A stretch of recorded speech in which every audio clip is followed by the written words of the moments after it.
is Sourabh. I basically completed my engineering in 2021. Then I was planning to join IT field. I didn't know how to join there, but then my friend referred me this Jspiders Rajajinagar.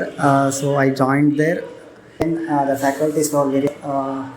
I joined as a Java development course and also a React. Faculties were very nice. They were explaining us everything, and all the things were nice. Then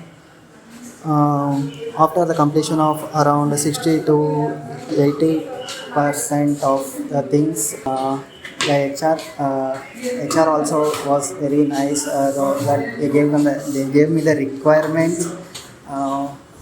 Cross around 10, and then I got placed in a very good company with a package of 3 lakhs per annum, and that's it.